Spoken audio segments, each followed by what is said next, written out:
and friends, those who are in solidarity, and those who are most directly impacted by this. Because we stand in a Palestinian community who is directly impacted by this. I'm going to ask this question in Arabic and in English for those who don't understand. But how many of you in the crowd today, raise your hand if you have friends or family in Palestine that have been shot at, that have been killed, that have been injured by Israel. ارفعوا ايديكم إذا عندكم أهل، إذا عندكم أصدقاء، إذا عندكم معارف في فلسطين تعرفوهم. يا اعتقلوا يا قتلوهم يا جرحوهم ارفعوا ايديكم. Look around. Look how many hands are up. We are in the heart of the Palestinian community here in New York City for this reason. For the reason that the faces on the pictures that are being held up in this crowd are not strangers to us. These are our family members. These are our friends. These are our loved ones. This outrage that we feel at the 10 people we saw massacred in Jenin, one of the many massacres that Jenin has experienced, and one of the thousands of massacres that Palestinians have experienced since 1948 and even before, is not an anomaly, is not anything new. It is ongoing, it is continuous.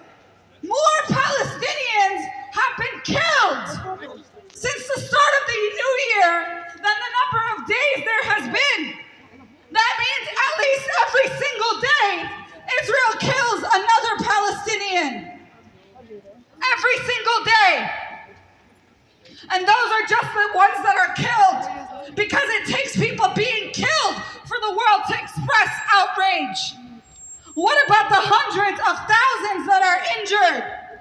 The thousands that are maimed, crippled, shot at, that are forever and permanently disfigured, that are mutilated, that are traumatized permanently because of Israeli bombs and guns that are funded by this country, that are funded by your tax dollars.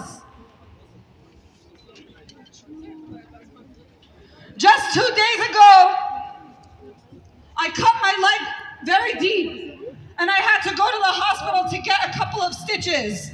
And this was nothing.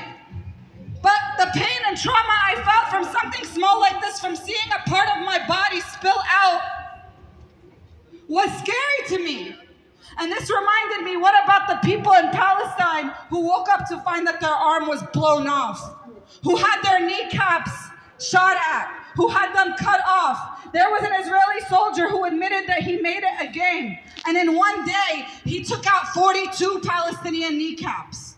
In one day, he shot 42 Palestinians in the knees. We saw how the Palestinian flag was lifted and raised at the World Cup. Why is Palestine not there? Because Israel shoots at the feet and the legs and the knees of Palestinian football players, or soccer players, as we know here in the US. Israel shoots at our dreams. It kills our dreams, it kills our family, it kills our people, and this is the only way it knows how to function, because this is the way that it was created. There is no policy change that will ever make Israel act morally correct. Its very existence from the beginning is built on the genocide and dispossession of Palestinians and all oppressed people. So as long as Israel exists, we will continue to see that. We see this oppression manifest all over the world, with the Israeli army that trains with the US military that goes on and bombs people around the world.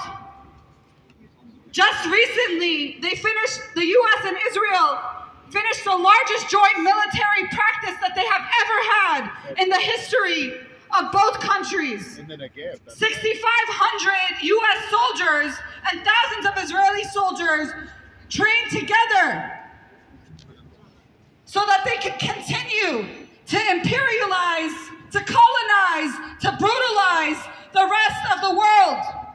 And we know that shuttle trains with police departments around the world. Police departments that take away the lives of black people, that genocide black people in this country, like we see happening in Memphis right now with Tyree Nichols. All of our struggles are interlinked. And we should speak up when any innocent person, when any person dies, we should speak up when people's lives are taken away. This is why it's important for all of us, especially people living in the US, to speak in support of Palestinian freedom, Palestinian dignity, Palestinian resistance, because your tax dollars are funding it, because your military is training with the soldiers that do this to the Palestinian people every day. You cannot support Palestine without supporting our right to defend ourselves. And when Zionists try to say that those in Jenin that were killed were terrorists, let them know that they are the real terrorists, that they established Israel through terrorism, and that they maintain its existence through Israeli Zionist terrorism every single day. We're gonna keep chanting and wait for more people to come, but you will hear from speakers involved in various parts of the struggles today, because we shouldn't just be angry about those that are being massacred. We should be angry for those that are being injured. We should be angry for those that are being imprisoned. We should be angry for those that have to live under siege and blockade and occupation. We should be angry for those who cannot return to their homes in Haifa, who cannot return to their homes in the West Bank. We should be angry at every single facet of the Zionist occupation and not wait until Palestinian blood is spilled for us to be moved or for us to come out here in the streets. Free, free Palestine!